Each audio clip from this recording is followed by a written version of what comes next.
আসসালামু আলাইকুম, কেমন আছেন আপনারা? এই গরমে আম পান্না তৈরির সহজ পদ্ধতি শেয়ার করছি। তৈরি করে স্টোরও করে রাখতে পারবেন। 2 মাস সংরক্ষণ পদ্ধতি সহ অসম্ভব টেস্টি, মুখে রুচি এনে দিবে, গরমে প্রশান্তি এনে দিবে এবং যখন তখন 2 মাসে আপনারা তৈরি করে খেতে পারবেন। সুন্দরভাবে সার্ভ করার পদ্ধতি, খুব সহজে ঝটপট ডেকোরেশন, সব কিছু মিলিয়েই আপনাদের সাথে শেয়ার করতে যাচ্ছি। আশা করি অনেক ভালো লাগবে। প্রথমে আমি এখানে কাঁচা আম নিয়েছি প্রায় 1.5 কেজি। আমগুলো বড় সাইজের নেওয়ার চেষ্টা করবেন। আম ছোট নিলে আম পান্নার পরিমাণ কম হবে, আর আম বড় নিলে আম পান্নার পরিমাণও বেশি হবে। প্রথমে আমি এই বোটার সাইডটা কেটে নিচ্ছি। তো আমি একটু কেটে দেখাচ্ছি। একইভাবে সমস্ত আমগুলোর এই বোটার সাইড আমি কেটে নিচ্ছি। এখন সিদ্ধের পালা। অলরেডি আমি চুলায় পানি চড়িয়ে দিয়েছি, পানিটা ভালো করে গরম করে নিচ্ছি। দেখুন পানি গরম হয়ে এসেছে এবং এই যে বুদবুদ আসছে। এই পর্যায়ে সমস্ত আমগুলো আমি এখন দিয়ে দিচ্ছি। চুলার আঁচ হাই মিডিয়ামে রেখেছি এবং কভার করে এই হাই মিডিয়াম আঁচে আমি প্রায় 25 মিনিটের মতো সিদ্ধ করে নিচ্ছি। সিদ্ধ হয়েছে কিনা চেক করে নিতে হবে। দেখুন 25 মিনিট পরে আমগুলো আমি ছুরি দিয়ে গুঁতো দিলে ছুরি উঠে আসছে। আর আম যদি একদম পারফেক্টলি সিদ্ধ না হতো তাহলে ছুরির সাথে আমও উঠে আসতো।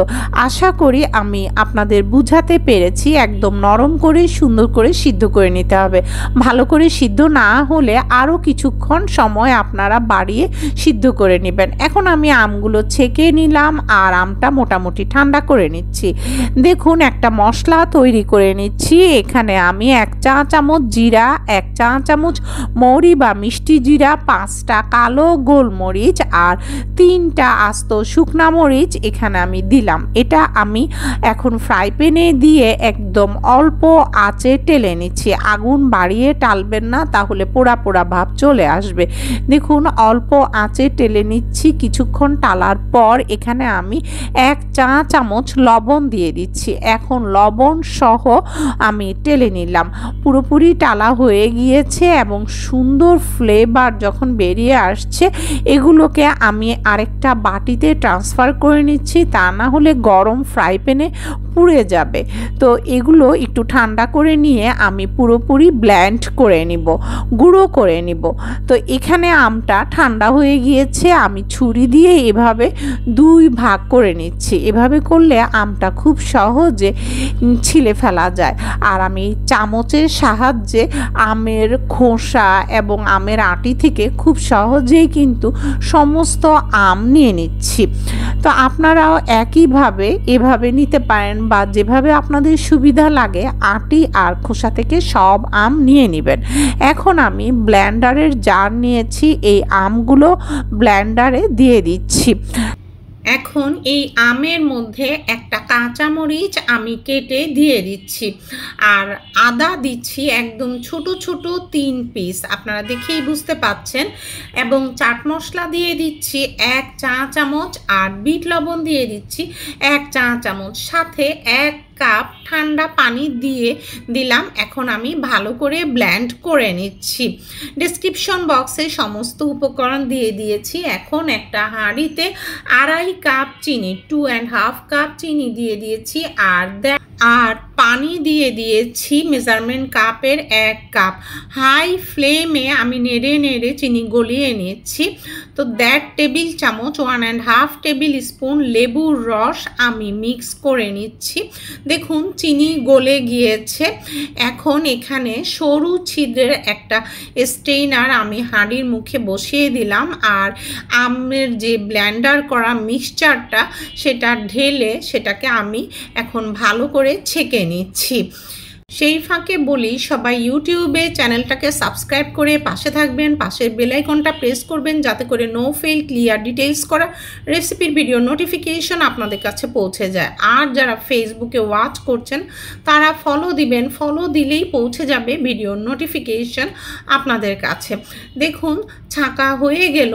এখন প্রথমে আগুনের আঁচটা একদম বাড়িয়ে দিয়ে আমি একটু বলক তুলে নিচ্ছি, আর এই যে নেড়ে নেড়ে কুক করছি। বলক ওঠার পর আগুনের আঁচ মিডিয়ামে দিব, আর এই মিডিয়াম আঁচে 5 মিনিট আমি কুক করে নিচ্ছি। 5 মিনিটের পরেই এটা পারফেক্ট যে ঘনত্ব আমাদের প্রয়োজন তাতে চলে আসবে। চিনির বিষয়টা বলি, আমার আমটা যথেষ্ট টক ছিল, কাঁচা আম যথেষ্ট টক হয়, কিন্তু আমের টক যদি কম হয় সেক্ষেত্রে আপনারা 2.5 কাপ না দিয়ে 2 কাপ বা 1.5 কাপ দিবেন, টক বুঝে চিনিটা দিবেন। তো কথা বলতে বলতে দেখুন আমার যে আম পান্না রেডি হয়ে গিয়েছে। এখন এটাকে আমি ঠান্ডা করে নিচ্ছি। ঠান্ডা করার পর আপনারা পারফেক্ট ঘনত্বটা বুঝতে পারবেন। দেখুন আমি একটা বক্সে নিয়ে নিয়েছি ঠান্ডা করার পর, আমি ঘনত্বটা আপনাদেরকে দেখাচ্ছি। আপনারা বোতলেও ভরে নিতে পারেন। এভাবে করে বক্সে অথবা বোতলে ভরে নর্মাল ফ্রিজে রেখে আপনারা 2 মাস সংরক্ষণ করে খেতে পারবেন, আর যখন খুশি সার্ভ করতে পারবেন। যারা আমের শরবত খায় না তারাও এই শরবত পছন্দ করবে এবং যে কারো মুখে রুচি চলে আসবে। এখন একটা ডেকোরেশন দেখাই একটা সহজ পদ্ধতিতে। দেখুন লেবুটা আমি আলতো হাতে এভাবে লেবুর রসটা গ্লাসের মুখে লাগিয়ে নিচ্ছি। এটা হচ্ছে শরবত সার্ভিংয়ের জন্য খুবই সহজ কিন্তু খুব সুন্দর একটা ডেকোরেশন, আপনারা যখন তখন করতে পারেন। তো দেখুন আমি এখানে চিনি রেখেছি, চিনির মধ্যে আমি গ্লাসটা উল্টো করে একটু লাগিয়ে নিলাম। দেখুন সাথে সাথেই কিন্তু চিনিটা লেগে গেল। ব্যাস খুব সহজে এই ডেকোরেশনটা যখন তখন শরবত সার্ভিংয়ের জন্য আপনারা চাইলে করতে পারবেন। আর ডেকোরেশনটা তো শুধুই সৌন্দর্যের জন্য।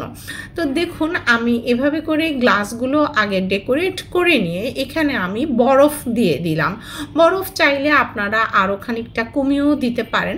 তো বরফ দিয়ে আমি এরপর এখানে একটু একটু করে মশলা দেব। আমরা যে মশলাটা তৈরি করে রেখেছি সেটাও আপনারা নর্মাল ফ্রিজে আম পান্নার সাথে একটা বক্সে রেখে দিবেন। যখনই সার্ভ করবেন এরকম অল্প অল্প করে মশলা দিয়ে এর উপরে আম পান্না দিবেন। আম পান্না দিয়ে এভাবে করেই সার্ভ করতে হবে। আর সব শেষে ফাইনালি দিতে হবে ফ্রিজের একদম ঠান্ডা পানি। ঠান্ডা ঠান্ডা আম পান্নার শরবতই খেতে কিন্তু অনেক বেশি টেস্টি লাগে। আর এরপর তো স্ট্র দিয়ে জাস্ট একটু মিশিয়ে নিলেই হলো। গরমে এনে দিবে শান্তি আর মুখে এনে দিবে তৃপ্তি। আপনারা চাইলে বোরহানির পরিবর্তে পোলাও, বিরিয়ানি সব কিছুর সাথেও কিন্তু এই আম পান্নার শরবত পরিবেশন করতে পারেন, সবাই অনেক বেশি লাইক করবে। আর এছাড়াও আম দুধের একটা শরবতের লিঙ্ক আমি ডেসক্রিপশন বক্সে দিয়ে দিয়েছি। মাত্র 2-3 মিনিটে তৈরি, কিন্তু বোরহানির চাইতে অনেক বেশি টেস্টি। সেই শরবতের স্বাদ আপনাকে চমকে দিবে। আপনারা যে কোনো উৎসবে, আয়োজনে, ঈদে বোরহানি তৈরি করা অনেক ঝামেলা, কিন্তু বোরহানির চাইতে আমার ডেসক্রিপশন বক্সে যে লিঙ্ক দেওয়া আছে আম দুধের শরবত, সেটা যদি তৈরি করে খাওয়ান অতিথি আপ্যায়নও প্রশংসা কিন্তু অনেক বেশি পাবেন। ভিন্ন ধরনের টেস্ট এনে দিবে, সবাই অনেক বেশি লাইক করবে। ফিডব্যাকটা অবশ্যই জানাবেন। ভালো থাকবেন সবাই। পরবর্তী ভিডিও দেখার নিমন্ত্রণ রইল। আল্লাহ হাফেজ।